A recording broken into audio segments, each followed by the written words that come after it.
పాలకొల్లు నియోజకవర్గంలో 6 నెలల కాలంలో 60 గ్రామాలకు 100 కోట్ల అభివృద్ధి పనులకు శ్రీకారం చుట్టామని, రానున్న కాలంలో దశల వారీగా అన్ని పనులు పూర్తి చేస్తామని రాష్ట్ర జలవనరుల శాఖ మంత్రి నిమ్మల రామానాయుడు అన్నారు. ఎలమంచిలి మండలం ఊతాడ, ఎలమంచిలి, అడవిపాలెం గ్రామాల్లో ₹1 కోటి రూపాయలతో వివిధ అభివృద్ధి పనులకు మంత్రి రామానాయుడు శ్రీకారం చుట్టారు. ఆయన స్వయంగా మోటార్ సైకిల్ నడుపుతూ ప్రజలకు అభివాదాలు చేసుకుంటూ యోగక్షేమాలను అడిగి తెలుసుకుంటూ అభివృద్ధి కార్యక్రమాలకి శ్రీకారం చుట్టారు. గ్రామాల్లో ప్రజలు అడుగడుగున మంత్రికి ఘన స్వాగతం పలికారు.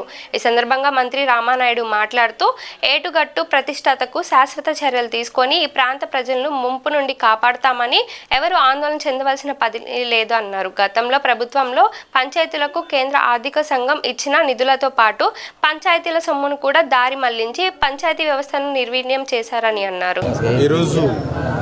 తెలుగుదేశం, జనసేన, బీజేపీ ప్రజా ప్రభుత్వం పెద్ద ఎత్తున అభివృద్ధి సంక్షేమ కార్యక్రమాలు చేస్తూ అందులో భాగంగానే నిన్ననే మీరు చూసారు, ఏదైతే పూడూరు మండలంలో 10 కోట్ల రూపాయల వర్కులకి ఒక్కరోజు మరి అక్కడ శంకుస్థాపన కార్యక్రమాలు కానీ, అదేవిధంగా ఈరోజు ఎలమంచిలి మండలంలో మరి ఇవాళ ఎలమంచిలి గ్రామం ఓటాడలో ₹1 కోటి రూపాయలకు సంబంధించినటువంటి పనులకు ఈవేళ శంకుస్థాపనలు కానీ, ఇట్లా ఈ యొక్క 5-6 నెలల కాలంలోనే మన పాలకొల్లు నియోజకవర్గంలో దగ్గర 67 గ్రామాలుంటే దగ్గర ఆర్డబ్ల్యూఎస్ కానివ్వండి, పంచాయతీరాజ్ కానివ్వండి, R&B కానివ్వండి, దగ్గర 100 కోట్ల రూపాయల పనులు ఈరోజు ఈ 5-6 నెలల్లోనే శంకుస్థాపనలు చేసి త్వరితగతంగా పూర్తి చేయాలనేటువంటి ఆలోచనతో పనిచేస్తున్నామని అంటే ఈ నియోజకవర్గ అభివృద్ధికి ఎంత ప్రాధాన్యత ఇచ్చి పనిచేస్తున్నామో ఇదే ఒక ఉదాహరణ అనే విషయాన్ని సందర్భంగా తెలియజేసుకుంటూ,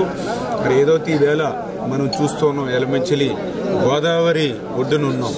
మరి గోదావరికి వరదలు వస్తే ఈ యొక్క లంక గ్రామాలు కానీ, ఈ గోదావరిని ఆనుకున్నటువంటి గ్రామాలంతా కూడా మరి ఏటుగొట్టు ఏ సమయంలో తెగిపడుతుందో, గండ్లు పడతాయని బిక్కుబిక్కుమంటూ ఉన్నటువంటి పరిస్థితి.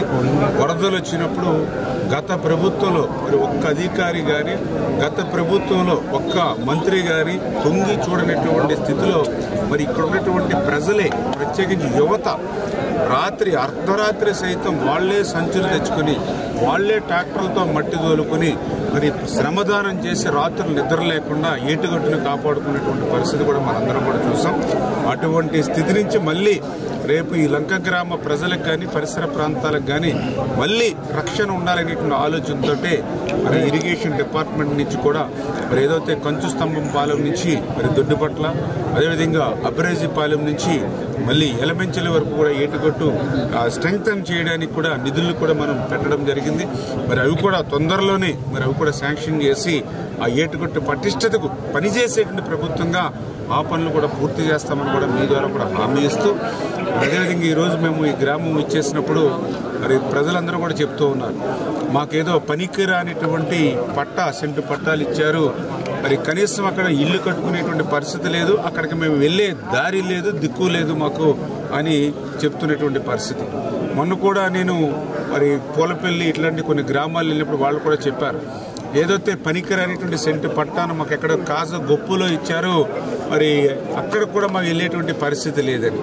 మొన్న నేను బగ్గేశ్వరం అట్లా ఆ గ్రామాలు పోతే వాళ్ళు చెప్తూ ఉన్నారు, దిగమర్రు ఈ గ్రామాలు చెప్తున్నారు, మాకు ఎక్కడో మరి తెల్లపూడి నక్కల తెప్పలో ఇచ్చారు, ఆ నక్కల తెప్పకు పోవాలంటే చాలా కష్టంగా ఉంది, చంద్రమండలం మీదకైనా వెళ్ళొచ్చేమో కానీ ఆ నక్కల తెప్పకు మాత్రం వెళ్ళలేమని చెప్పేసి వాళ్ళు చెప్తున్నటువంటి పరిస్థితి.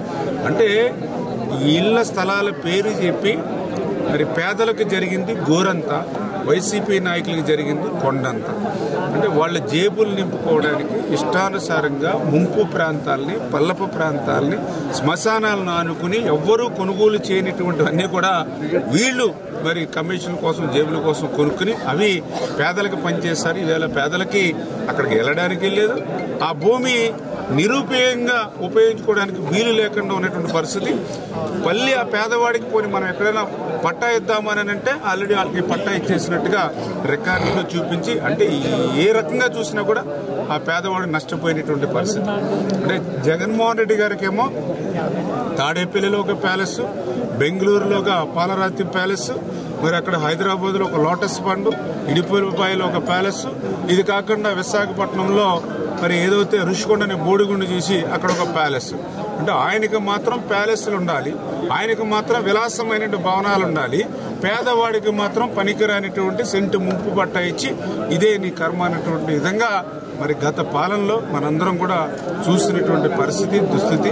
అందుకే మళ్ళీ ఈరోజు తెలుగుదేశం జనసేన ఎన్డీఏ ప్రభుత్వం మరి ఎక్కడ మనం ఇళ్ల స్థలాలు ఇచ్చినా కూడా మరి సౌకర్యవంతంగా ఉండాలి, కనీసం 2 సెంట్లకి మరి తగ్గకుండా మరి వాళ్ళకి ఇచ్చేటువంటి విధంగా ఉండాలి అనేటువంటి ఆలోచనతోటే మా ప్రభుత్వం పనిచేస్తుంది అనే విషయాన్ని కూడా మీ ద్వారా కూడా అందరికి కూడా తెలియజేసుకుంటాం.